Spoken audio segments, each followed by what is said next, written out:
Sudarlun, sebanyak 219 mahasiswa Stikes Muhammadiyah Loksmawe mengikuti wisuda yang berlangsung di Gedung Multi Arun Kompleks Perumahan PT Pertarun Gas Loksmawe, Sabtu 18 Desember 2021. Sebanyak 65 mahasiswa dinyatakan lulus dengan predikat cum laude. Rincian mahasiswa yang diwisuda profesi nurse sebanyak 49 orang, yang ke-13 diantaranya dinyatakan lulus dengan predikat cum laude. Lalu sarjana keperawatan 154 orang, yang 45 dinyatakan lulus dengan predikat cum laude. Serta ahli media keperawatan sebanyak 15 orang, 7 orang diantaranya juga dinyatakan lulus dengan predikat cum laude.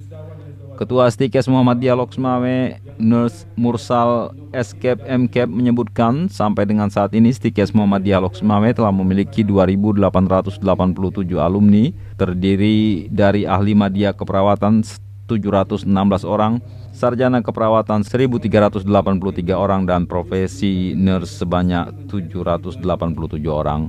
Prosesi wisuda tersebut juga diisi dengan orasi ilmiah oleh Profesor Al-Yaqsa Abu Bakar MA dengan judul Perencanaan Keluarga dan Tanggung Jawab Orang Tua terhadap Pendidikan dan Kesehatan Anak dalam Tuntutan Islam.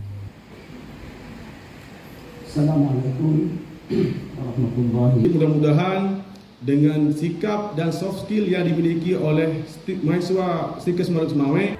Ya, alhamdulillah hari ini kita telah mewisuda mahasiswa profesi nurse, sarjana keperawatan dan ahli media keperawatan sebanyak 219 orang dengan jumlah mahasiswa yang mendapat predikat pujian itu sebanyak 65 orang dari ketiga program studi tersebut. Mudah-mudahan harapan kami ke depannya para lulusan ini bisa berkontribusi langsung kepada masyarakat, karena memang untuk mahasiswa yang vokasi dan profesi mereka itu telah lulus uji kompetensi. Harapannya bisa membantu program pemerintah dalam rangka mengedukasi masyarakat untuk melaksanakan ataupun dari Loksmawe, Saiful Bahri, Serambion TV.